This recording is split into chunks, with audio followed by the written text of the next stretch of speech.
There we are. Hi. Wow. All right, there we go. That is the very first few 30 seconds of the history happy hour. I am Alf Lamont. Cheers to you. Um, and who are you, Dan? Oh, my name is Dan Dingman, and cheers to you. Hey, what are you drinking? Today I just went with Maker's Mark. Oh yeah, Johnny Walker, red label. Classic. Yeah, Very yeah. churchy. And I think that it can be safely said that sobriety is not a good idea when talking about history. No, it's definitely boring. Right, but it's not just that it's boring. It's also that like it's like cultural therapy, right? You're kind of going in and you're examining. You're talking about like why are we like this? And when you look at the state we're in right now, it's kind of like like it can be a little traumatic. So a little alcohol helps, and I think that's why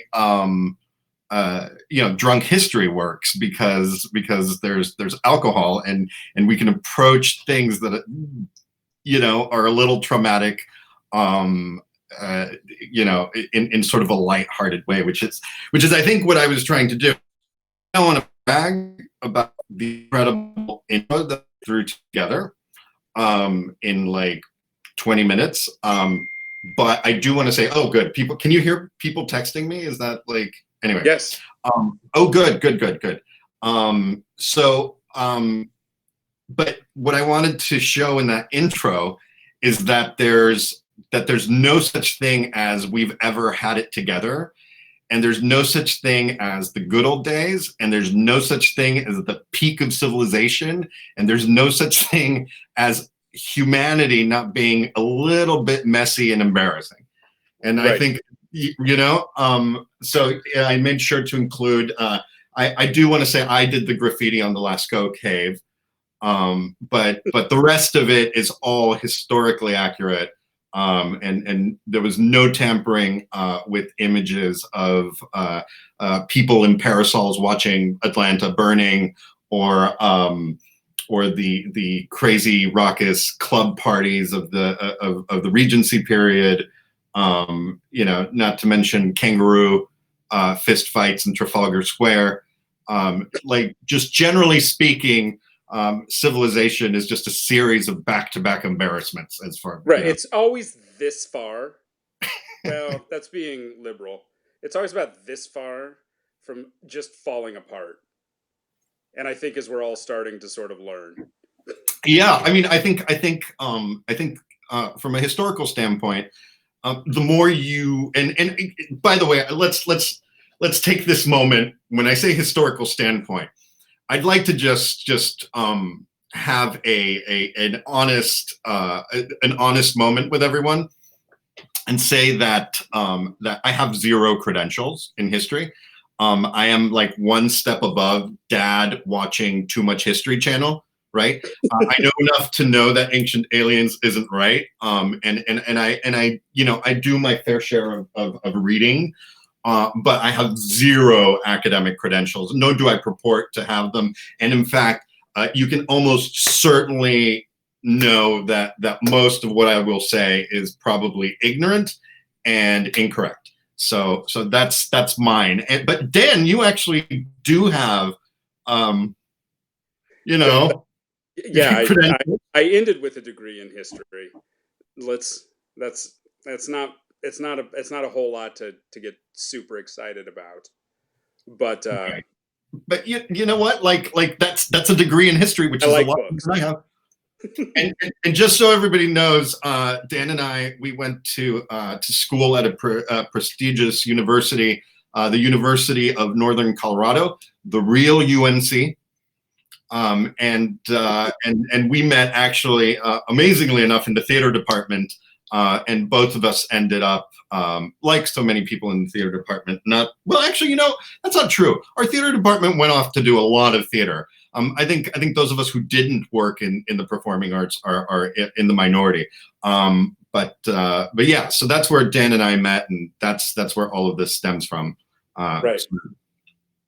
I would just like to clarify, I did work in the theater. I worked in a box office, and I've been a house manager. Yeah, well, I worked in entertainment, right? Like I worked at a talent agency and a management agency, but I think both of us saw the writing on the wall, that maybe there's more stability to be found than at a box office or at at a talent agency. Right. So one of the things that I think is pretty amazing about you is that you have sort of taken your interest in history and turned it into something that's a little bit more that like it sort of became something somewhat of living history, right? Like right now you you worked in as a congressional aide, right? Yes. For how many years? 4 years. 4 years in Washington, and still doing some political stuff. But I would say that all of that stemmed from an interest in history, and then moved into political things. Yeah, for sure. And when Dan was working as a Capitol aide, he actually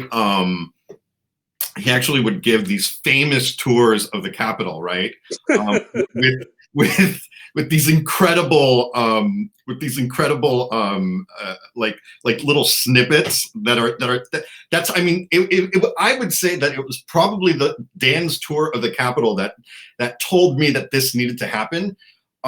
Would you mind telling everyone the story of the dogs in the chamber? Yes. All right. So I don't. As we said on this, I'm not going to have the names right. It was one of the Randolphs of Virginia. Used to bring apparently his hounds into the old house chambers. Right. So in the house chambers, he'd have hounds. The old now, house, which is now here's the thing. Like hounds can mean a few things, right? So like me, when you told this, I wanted to picture wolf hounds.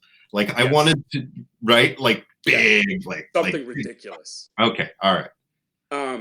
And I want to say, I think it was Henry Clay wanted them gone, among other things.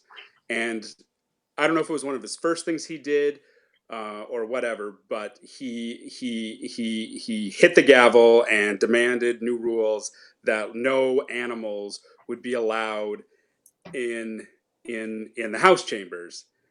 Specifically meaning Randolph's hounds, because that's who was there. And Randolph stands up and tries to claim something of congressional privilege or membership privilege, and Clay gavels him down and just yells out, "Remove the beasts!" and really like remove the beasts, I think is, and how many speakers of Congress have in one way or another had to say remove the beasts, right? I mean, I feel like Nancy Pelosi says it at least once a week, right? Right.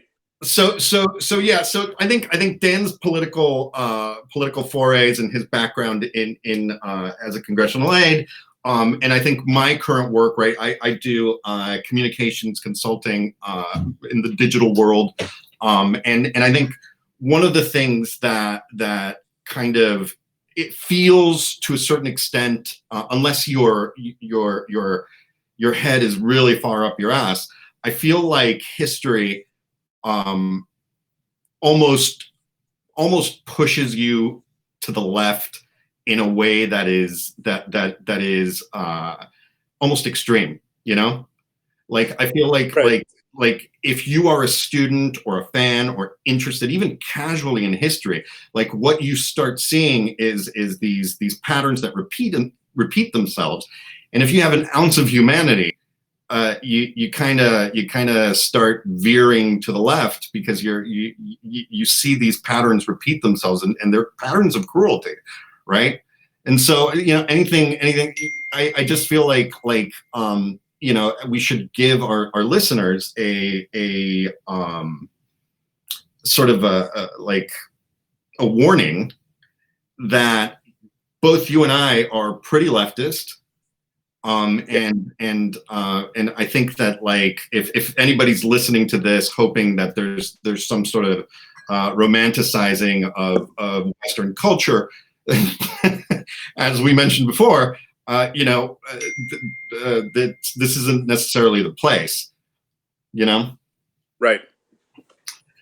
So yeah. So let's maybe talk a little bit about like history as a as that therapy, right? Like I feel like right now,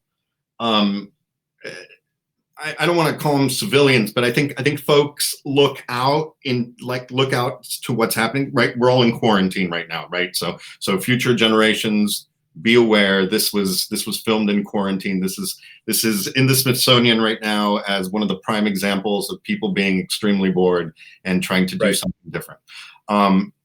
So people are looking out there, and they're looking at the world right now, and they are seeing something brand new and unique, but this is barely that, right? Like there's a lot of stuff that A, led us to this point, and B, like that this point is pretty similar in history to hundreds of other points. I think that's a good point. I've been thinking about this a lot, and I mean, especially since even like 2016 and beyond that up till today. One thing that sticks with me, and I've actually even read this from like more conservative historians as well.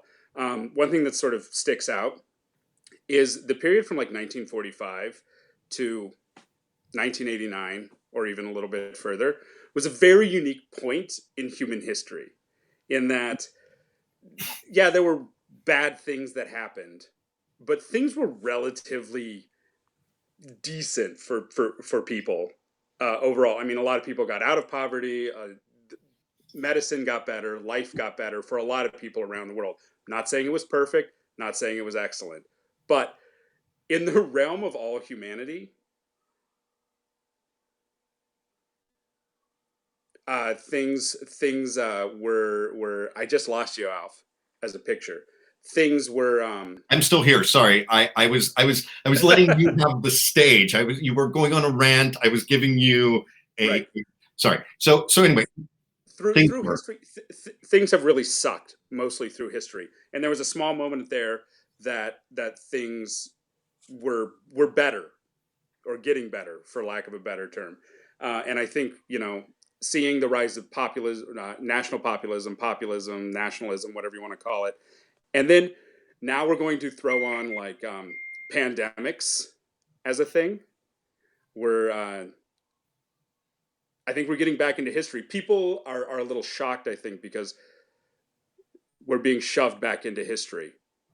So let me ask you something. And I think that's a really good way of putting it. We're being shoved back into history with these like little bright moments as being like super unique. What would you say are other like similar moments of brightness? And I do want us to be a little bit careful about that, because we can talk about we could say that the Pax Romana was a really bright spot. Right.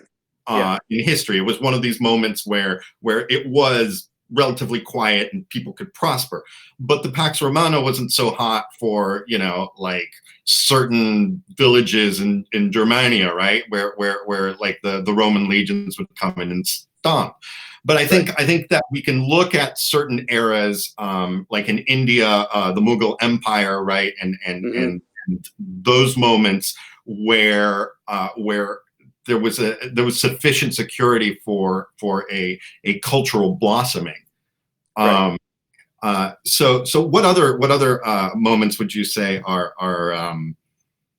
have been similar to, what would you say, 45 to 89?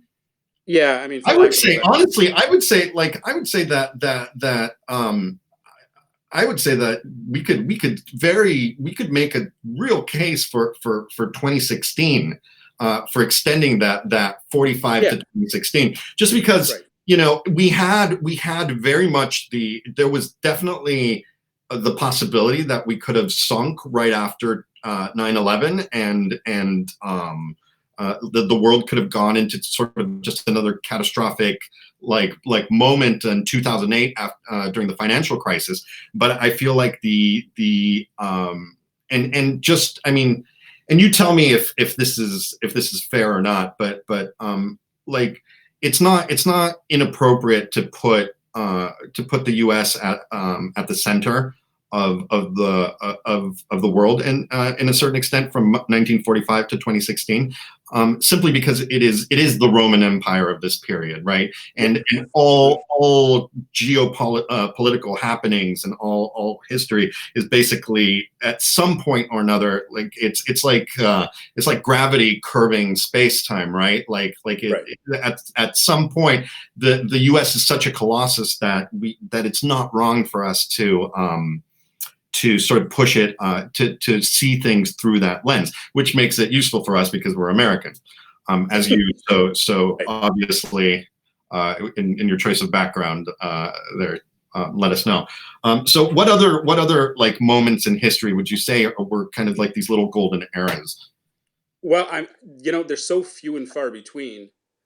I guess, I mean, you hit on it, like the Pax Romana, for like on a global level. I think you can take it down to like smaller levels. Sure, sure. Like I don't know, just off the top of my head, like Florence in the Renaissance might have been one of those Right, and times. it's funny because we like our gut wants to say Florence and the Renaissance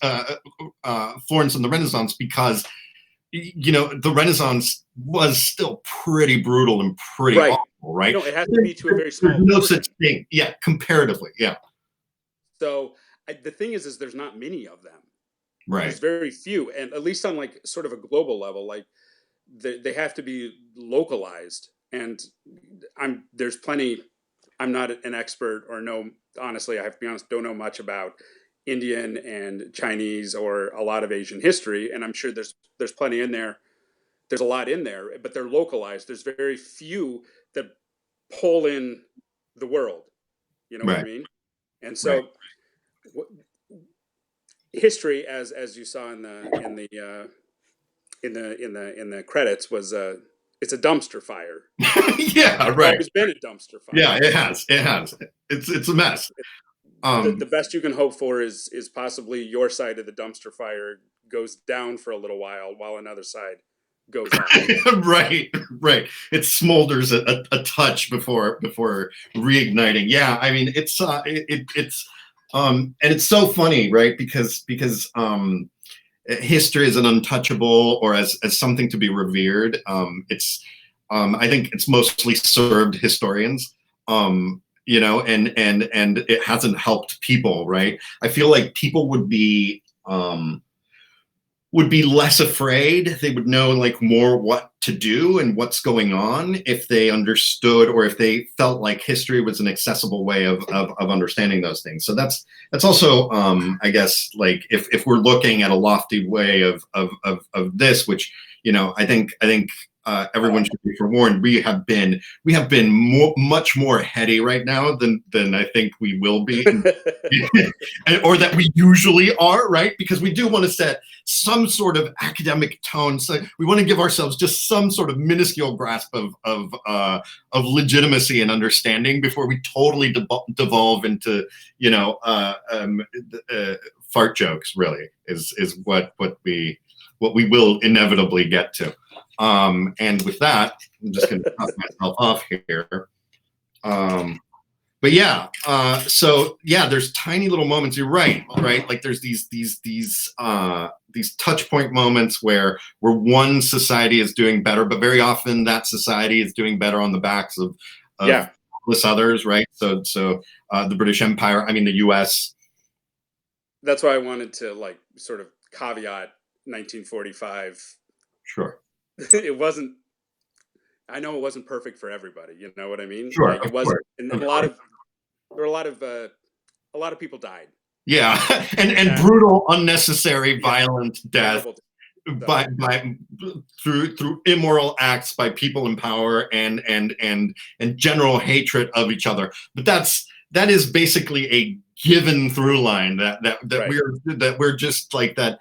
And please, also one of the things you guys will find about Dan and I is that despite this sort of like realist vision of what history is, and just kind of this notion of like, yeah, it's always been a dumpster fire. Both Dan and I are optimists, and both of us believe in like inherent goodness of the world, and the good guys will win. And I think that is also part of history, because I think when you see, like, that, it is very obvious that the bad guys, when the bad guys were the bad guys, eventually they end up in the dustbin of history, and that goes everywhere from like the Roman Empire, right? Like Julius Caesar, right? Like good guy, and where did he end up? Like a stain on the floor of the Senate, right? Yes. And then so sic transit tyrannus. I mean, to use a term that Abe Lincoln above your head there isn't too big a fan of, but thus always to tyrants, which is the same thing that they same saying that they said when they stabbed Caesar, and then Booth, when he shot Lincoln, said the exact same thing. Right, and it's on the Virginia flag. I think Shut it's up. No, I'm not kidding. Shut up. The actual Virginia flag says Sic Semper Tyrannis. Yes. Hold on. This is, now we gotta look it up. Here it goes. So I think that their state seal, by the way, their state seal is amazing. You're gonna love this. Hold on. No, I don't want 30-day free return on my flag. Dan and I both shop for flags, just so you guys know. Like we both purchase flags pretty frequently. So, is it coming through very well? There it is. Sic Semper Tyrannis. That's and look crazy. At the picture. So the same thing. What? Oh wow! The picture is of a it's like Julius Caesar. No, that's not Caesar. That's Greek. The helmet is Greek. Yeah. I know, but it's the same idea, right? Like, no, for sure. That killed the tyrant. Yeah, that's crazy. That's so flag. Nuts. And that my guess is that that's post Civil War. Anyway, we can conjecture, but that's nuts, right? Like that's pretty wild. I wonder if that will change as Virginia inevitably changes, and if they I don't know that even if it is post Civil War, and as the direction of Virginia goes. Sorry, not to get into political things. Yeah. No, I think they might like it. Related. Doesn't matter. I think they might like it still. They might like it, even if they start moving left, as they're doing. Interesting, because now it has completely different connotations. Right. Even though from a historical standpoint, it was used against Lincoln. At this point, we're so far removed that people are just like, yeah, no, that tyrant. That's interesting. Yeah. That's interesting.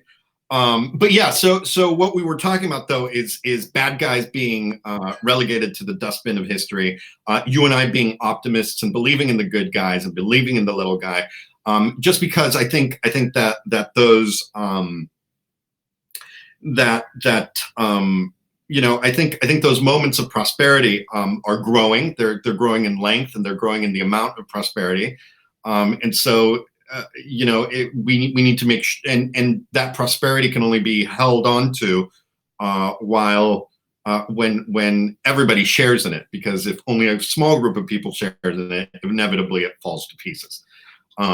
So anyway, so I think that kind of is a good setup for, like, it's kind of a big setup, but it's 25 minutes worth of setup, which is great. It's a happy hour, right? So like This is like we're entering halftime right now, and we can take just a little bit of a moment here to talk about how you and I are going to approach this, because I think there are probably going to be some folks that are going to people are going to be disappointed about how U.S. and Eurocentric you and I's take on history is going to be. And I think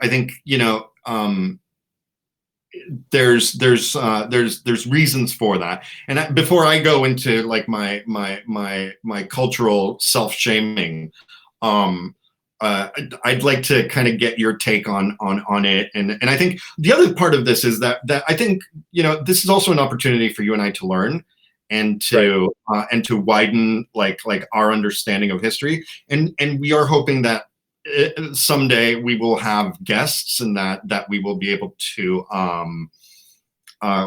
kind of go through learn from our guests and kind of get a deeper understanding of things. But I did want to give that caveat because you and I do have basically an obsession with the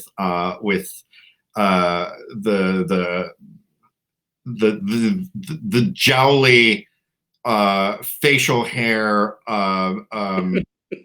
finger wagging, flag waving, part of history, and that is very, very European.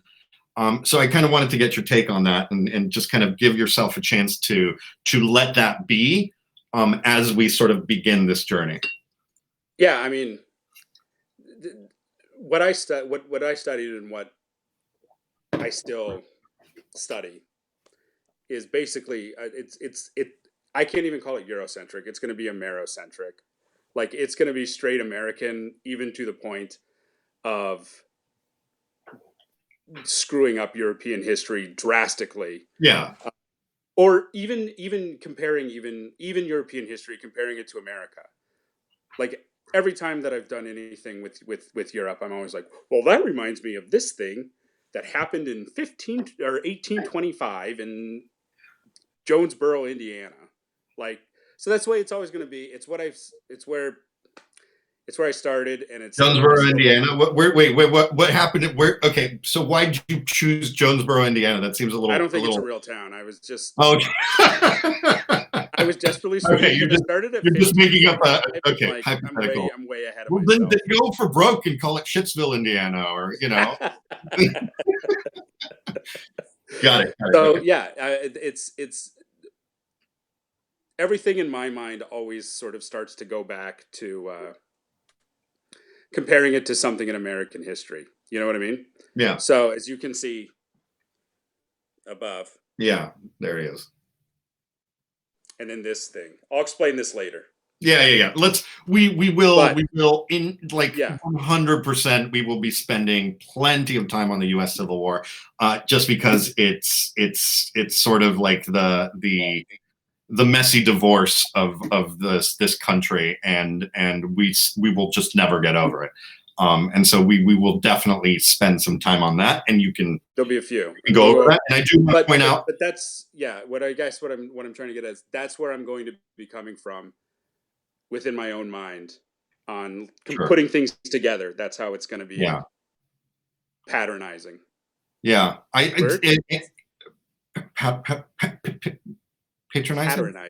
patronizing. Like, I know what you're trying to say. I just don't think you said it.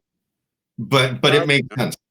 Patronizing. We didn't say we were going to be accurate. That's right. In fact, we are currently indemnifying ourselves from all accuracy. So, okay. So, people are texting me. I need to remember to mute that on my computer when I hop on. My apologies. So, for me, I was born in Mexico. Being Mexican is an act of self-sabotage from a historical point of view. You are neither indigenous nor European, but you wish you were European because it's probably better for you if you were, from a historical standpoint. I think the nation of Mexico has still only now started to sort of exercise those demons of Europe equals good and indigenous equals bad, and we will 100% do Mexican history. Like I love Mexican history because if you want therapy, like Mexican history reads like imagine a therapy session for Tiger King people, right? Like it's tough. It's tough. There's a lot to unpack there. So for me, my interest in history probably came from my grandfather, whose take on history was also very Eurocentric, because in Mexico, that affords you a certain level of it's beneficial. It's culturally, financially beneficial to be more European than indigenous, and so I grew up in a world where European culture, in particular, not U.S. culture, I would almost say that to an extent, U.S. culture was sort of cute, right? But really, like European culture, if you go to Mexico City, it is a European city. It's a European city. It's a little bit messy, but it is a European city. So I think that really influenced my understanding of the world around me, and a lot of my early exposure to history was from a Eurocentric point of view. And so if that's sort of the path that you're set on, you're already sort of predestined to excel in that, right? Like it's like taking a Spanish class when everybody speaks Spanish, and you already know this stuff, right? And so my grandpa sort of started me in that direction, and I just kind of kept going, and I do have to say that I have learned in recent years. I would say the last 10 years or so, I've been sort of expanding my knowledge base around different cultures, but European history is still, the place that I first approached history through, and so it's just a natural place for us to start, and that doesn't mean that that's where we will end up, but that just means that that's where we're coming from, and we're going to try our damnedest to be as inclusive while still not like boring people to death, which I feel like here in 30 minutes into this, they're probably bored to death already. So let's. They weren't drinking. What? They weren't drinking enough. No, they weren't drinking enough. They should keep up. And I don't drink as much as I used to, and I'm just looking at how red and splotchy I'm getting just off of one drink. It's so embarrassing. All right. So history as a blah blah blah. Here we are. So let's talk about something that we're not going to be talking about much, and I kind of wanted to get rid of it at the basically in the next like 15 minutes. We're going to take a huge chunk of history. In fact, I would almost say it's the majority of human history. It is. Yeah. I mean, think it's got to be like what? Well over hundreds of thousands of years, if not close to 1,000,000 years of there we go. It's that American history of history, right? And there's nothing. There's nothing. It's tools and dried up weird mummy bodies. It's embarrassing, really. Yeah, there's nothing. Yeah. So what Dan and I are talking about, and I think maybe you guys have already guessed, is prehistory. And for people who like pointy mustaches and feathers and epaulets and jolly finger wagging, prehistory isn't the most thrilling thing to see. It is important. And I think there's a few things that we can talk about like why it's important, but let's try to get that out of the way. So prehistory, according to my notes, you know what? I'm not going to look at my notes. I'm going to try to go off of this. No, I'm not going to look at my notes. Professor, classic. What? Classic college professor. So I'm going to go off of my just off the top of my head, and the first part of prehistory, right? So we're talking about prehistory, is the Stone Age. Right. So let's try to piece together what we know about the Stone Age. Nothing. What was that sound you just made? I mean, You just made a sound that goes tiff. What? honestly, to me, human history to me starts with, I guess, the Bering Strait, like the movement of people out of Africa, and like the biggest movement was moving into North America, into the Americas, right? Like before that, I honestly, I have nothing. I don't Sure, know. sure. I mean, I mean, there's, I think prior to that, we're looking at like evolutionary moments, right? Where Right. it's like, oh, Australopithecus lost his tail, right? Like, Right. we can't really count that as part of history because it's just literally genetic. I mean, history, or sorry, evolution.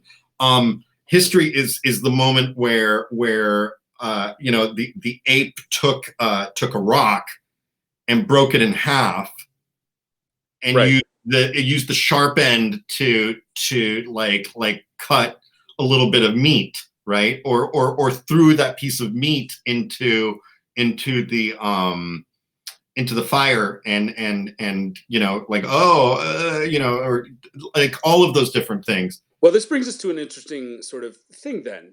If we want to talk about, was it when, the ape cut something for the first time?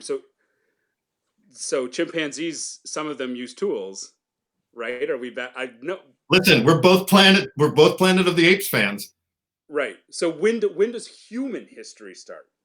That's Is that a thing? Is that a question to ask? I don't know. Maybe we can ask. Maybe we can circle back to this boring, kind of lame part of everything, and and ask someone. Well, it's not even that it's boring, right? Because when you think about it, like that moment, it's exciting, right? Right. Right? Like the lightning strikes and then and then they throw the meat in and then from there it just starts going and going and going, right? Like that's Right. exciting. But the truth is that like it's not recorded, so we can only guess that that's how everybody reacted, which is Right. probably over dramatizing, right? It's probably like one guy's going and then the other guys are like so so I think that's why you and I have a difficult time because we have all of these amazing sources to try and kind of that expand in our imagination when we think about like these historical moments, but we don't have that for prehistory, and so we're just like looking like at a rock. Like I remember going to the British Museum and seeing their grand exhibit, and they're like, "This is the eldest object in the history of history." And it's a fucking rock. It's a rock. It's a rock. Right. And I think I would be hard pressed to like, if I saw that laying on the ground, I would not be like, oh, that's an early tool. That's a rock, man. And right. No, and the anthropologists that say that, well, you can see that it was hit with another rock and then it chipped it into an axe. And really? Yeah. That might have just fallen on another rock. Right. Exactly. I don't get it. I mean, I'm sure they're right. In fact, they're right, but I don't get it. Yeah, I agree. I don't see it.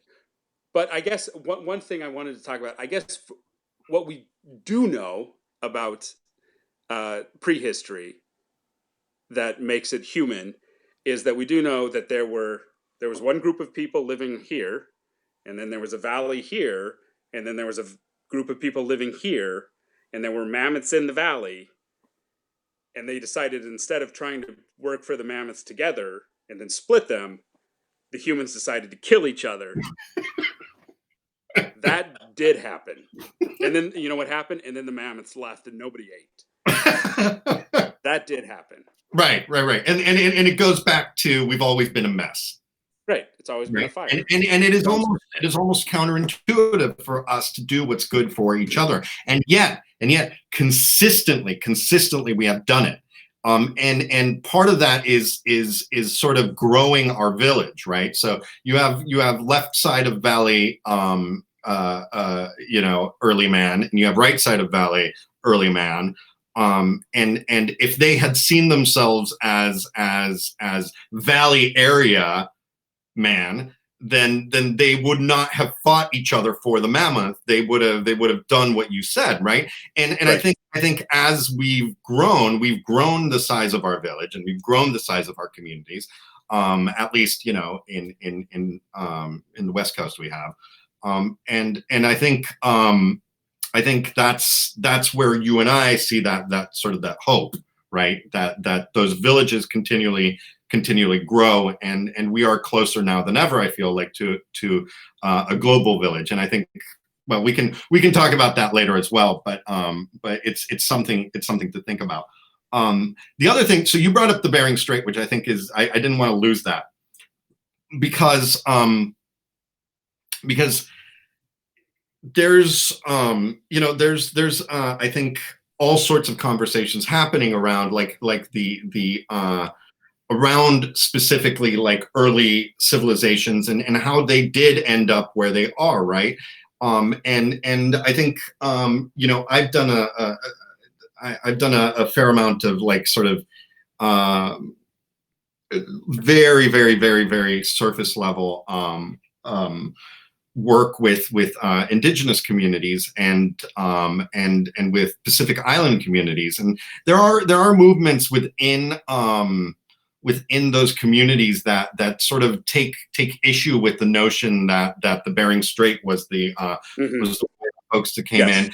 A lot of Pacific Islander folks like to think that the Americas were populated by star sailors, not star sailors in like a UFO sort of way, but but early seafaring folk who populated that, and I think there was and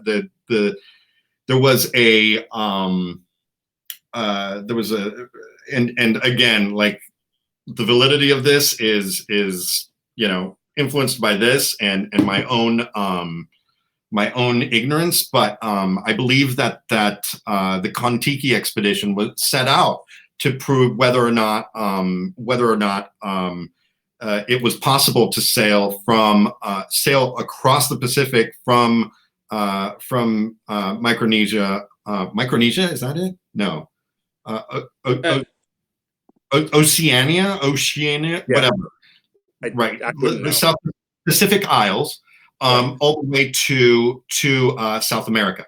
Right. And so there are origin stories, and there are cultural reasonings behind why behind how the Americas were populated. But I think by and large the Bering Strait is still question mark the most popular way of saying that. So I guess that was my I think that's what I was looking up. I wasn't looking at text messages because nobody text messages me anyway. I was making sure I had to use a European word for the origin beliefs in Sute, right? Do you know this term? No. I don't know if I'm saying it right, and I can't spell it correctly at all. But it's I don't know if it's Latin, but it's used in a variety of things. But it basically means like in place. So people were in place at the time of creation, right? Like that's so it's a thing. It's a got it. It's a cultural thing. It's important. Yeah, it's important. It's culturally important and significant to people, and we need to be aware of that. But also, from a scientific standpoint, it is widely accepted that the Bering Strait is still the place that pending future scientific discoveries. The good thing is, we're not here to talk about science. We're here to talk about history. Well, and that's why prehistory can be so boring, is because there's so much science you need for it, because you follow genetic pathways among different groups of people, and that's how you find out, oh, they were here, and then they went here, and then possibly here, and then whatever. And then you're zoned out. Yeah, like I just did. Yeah. So I wanted to talk about like the stages of prehistory, right? So we have the Stone Age, which we just said is just like brutally awful. I mean, you know, very like that's we're talking arrow tips. Arrowheads and spearheads are the it's the greatest moment. Now let me ask you something. Stonehenge is part of the Stone Age, isn't it? Well, I don't think it's. I think it's more. Yeah, I don't that's think it's Stone Age. I think it's more like Neolithic. Like it's right after the Stone right. Age. Well, but Neolithic isn't Neolithic part of the Stone Age? I don't know. Let's. This is why one of the things that I've been thinking about is we need a fact checker who can be on here with us and googling this shit while we get ourselves into these holes. All right. So Are you ready? what? Yes, Okay. So here we go. The Stone Age is split into a variety of ages. Paleolithic is the first. is the boring, Earliest, really boring like right. chip And things. that's split into like three subcategories. Uh, Neolithic, and then Chalcolithic. Chalcolithic doesn't count. That's a made up one. That's the Copper Age. Yeah, yeah. Which is the Copper Age. Yeah, the Copper Age is someone like copper was before bronze, which is shut up, Right. shut up. Like copper and bronze, they're both orangish, you know, like metals. Like stop. Right. Like the Copper Age Right. is the Bronze Age. Just relax. It's the first part of it. Yeah. So okay. So and that's and Chalcolithic or whatever is somebody trying to get another ithic in there between Paleo and Neo. Well, you got to remember these scientists and people have to publish, so they got to find something. Yeah. Right. Okay. So Stonehenge counts as what? Paleolithic, Neolithic, Hold on. Chalcolithic. Stonehenge. We'll be right back after this Google search. Okay, so circa 3000 BC, 5,019 years ago or so. I'm going to say that doesn't count as prehistory. It says Bronze Age. Okay. Wikipedia says it was Bronze Age. All right. Wikipedia says it. It's true. Done. So we don't even have to talk about Stonehenge because really, like there is that Stonehenge is relatively new compared to like the kind of stuff we're talking about. Right. Yeah.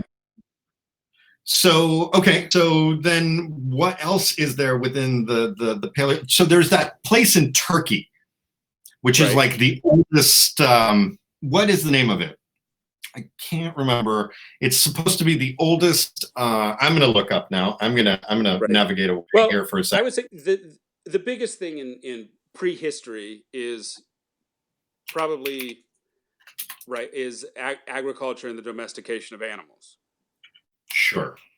That's it. That's the biggest thing that happened ever.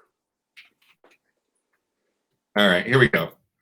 The name of the Turkish place is, are you ready for this? Because it's a great name. And of course I'm gonna 100% mess it up, but it's Gulbeki Tepe. Uh-huh. Right? And it's about 12,000 years old. It's the oldest it is the world's oldest temple. Okay. Millennia older than Stonehenge, older than Egypt's Great Pyramids, built in the pre-pottery Neolithic period before writing or the wheel. So this is literally like Göbekli Tepe is Göbekli Tepe. It's got an umlaut, which is always thrilling. But Göbekli Tepe is basically is a bunch of like slabs, like arranged in a circular way, and really like world's first architecture, world's first anything, right? So and beyond that, we have like cave paintings like Lascaux, and just, you know, like all of these old like arrowheads and stuff like that. But it's super like it's and like I said, for us who are and this is also like I think like a point of ours is that I think folks just need to know that because we were theater majors at one point, we are in love with narrative, We're in love with storytelling, and we like our stories, and very much the Joseph Campbell tradition of life, death, rebirth, happy ending or not, but enlightened ending. And anything that doesn't fit that we find kind of inherently boring. And so not to downplay, I'm sure, the thrilling things that an arrowhead found in the ass of a mastodon can tell us about cultures, prehistoric cultures. But at the end of the day, like, you and I want to get into the meaty, like, narrative kind of stuff. Right. Yeah. Right. So I think this is like a good moment with like, and when we say happy hour, we mean probably we'll go over or we'll go under, depending on how angry we get at each other. But I think this is like a good moment for us to sort of preview like what you and I have been talking about like next episodes. Well, what we've been discussing, definitely one that's relevant now is we've been talking about plagues. Plagues. And how they affect human history. Dan put the S on that without telling me, by the way, you guys, because Dan wants to do multiple plagues. And honestly, like, I'm not that into multiple plagues. I think the one plague where everything went to total shit and where everything was a complete disaster, and we saw the mixing of like just disastrous religious beliefs, disastrous hygiene, and lunatic politics all played into like a global pandemic, is the Black Plague, and that's the one I want to hit on. No, that'll be the big one. We'll sorry, you know what? Why don't we come back to multiple plagues? We'll bounce over a couple. I was going to try to find a plague reference to say we'll visit, as they said about plagues, but the quick history of plagues, and then yes, of course, the big one that we'll do is the Black Death. Quick history of plagues. Blech. All right, we'll argue about this later. Okay. So I wanted. So now is the final moments of this whole thing of the history happy hour, and I wanted us to have a moment to do a little show and tell. Great, let's go. Yeah. So this is the moment that we take the last 10 minutes to kind of show off a little bit of ephemera of sort of something in our personal collections or something we find online that we're like, this is delicious, and it has no place in what we're doing yet, but it is something that we're just like, isn't this an amazing oddity? So Dan, I think maybe you should go first with, well, you know what? Maybe, well, what do you want to go first with? Like, it doesn't matter to me. What do you have? Well, I was going to start with my. I was going to start with my. Ready? Yeah. Okay, so I'm going to start with this.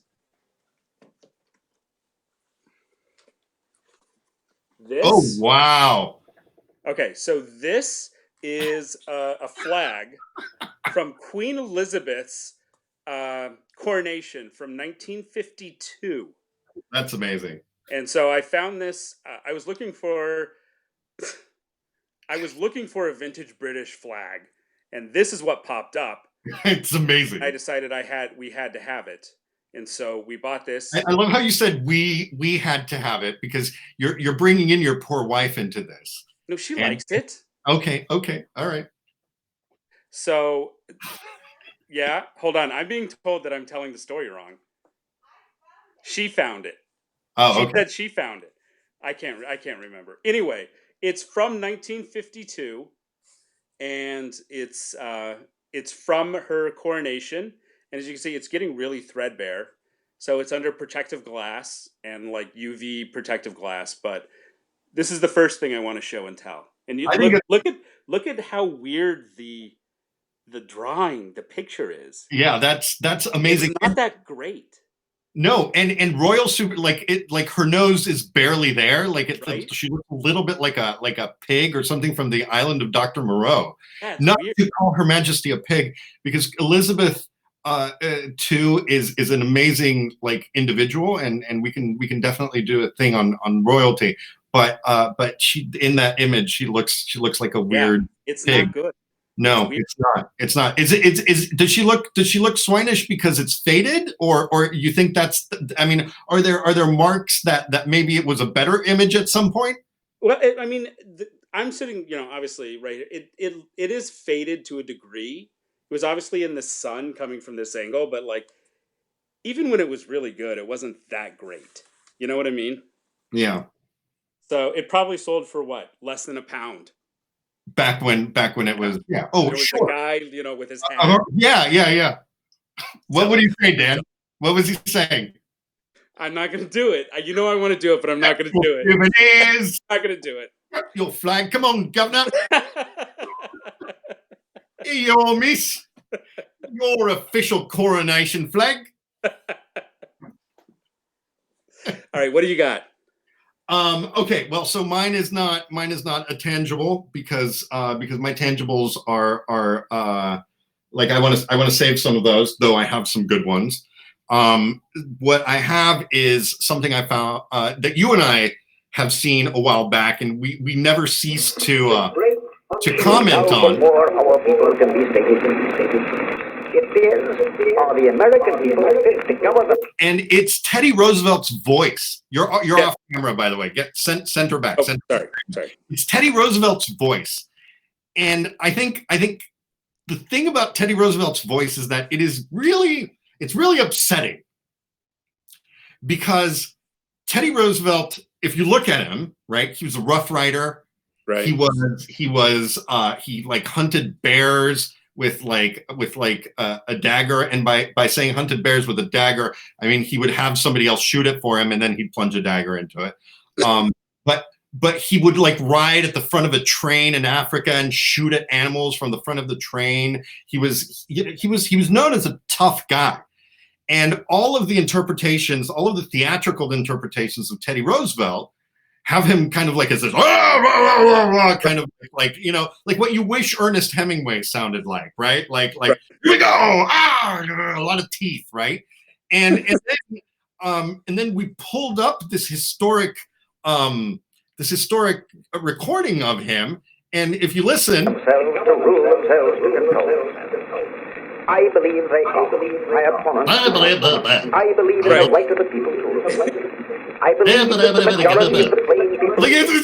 like it's like Daffy Duck, like it's like Porky Pig, right? Like I'm like, let's say for a second that we give him space for the fact that it's like an old like cylindrical recording, Right. I get that, but there is no hiding. The United States will day in and day out make fewer mistakes in governing themselves. Look at that! than any Look at that smaller picture of class or him! body of men, Look at that no picture matter of him! what their And now faith will listen make in to trying to right. I believe again that the American But you people have to are as a remember, whole like, where capable of Teddy Roosevelt self-control came from. and Yep, of sorry. learning by that. What was that? You have to remember, like, yeah, even taking into account the technology, where he came from. He was this super rich, like kid brought up in like prep schools, right? And he was sickly, and Right. God bless him for getting over it all and like getting caught. I mean, yeah. I mean, He still talked with like the mid-Atlantic accent. He probably had an elocution lesson, more than once. Like he talked very proper, and that was one of the things we like when he went out west. Like all the cowboys were just like, "You got to be kidding me!" But he got their respect apparently. yeah, I mean, come on, like that. So he wrote, right? Like Right. it's in the same way that Oscar Wilde wrote about how welcome he was in the Wild West. It's like, would you know Right. otherwise, Oscar? Would you really? And would you tell us? You know? One of his most famous things about his Western visit was I want to say like Creed or no Leadville, Colorado, where all the miners were all, and by the end they were completely in love with it. They were all lovers. Yeah. Yeah. Because let's face it, Oscar Wilde has that ability. Okay, so let's just finish listening up to a little bit more Teddy Roosevelt here. Our opponents may live loyal to this doctrine, but they show their real by Let's the fast study forward. the history of this system. All the woes of France for a century. Anyway, all right. So that was my show and tell. Is Teddy Roosevelt's horrible, like embarrassing nasal, Right. Atlantic voice. And you and I have been talking about his voice and how disappointing it is for years. Yeah. And I think I just thought it was worth noting in our first little in our first go at this. All right, so Dan, You've gone mute on me. we did our first podcast, and I think or video cast or whatever we want to call it. We did the first episode of the History Happy Hour, and I do want to say that if I have my druthers, we will be back again very, very soon with an episode on the Black Death, because we are all plagued right now, and I think it's the moment. But if Dan has his druthers, we're going to do plagues through history, and I think that has the potential to be very dull because it has less flagellation. So. Maybe we'll put up a thing where people can vote as to which one they want. But please rest assured that next week, global pandemics will be top of mind.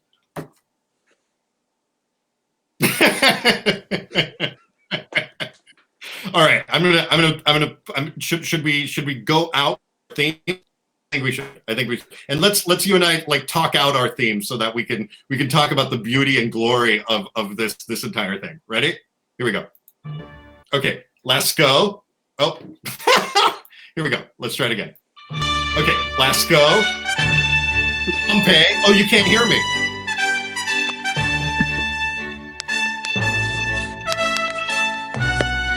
All right. That's it. Bye, everyone. Yeah.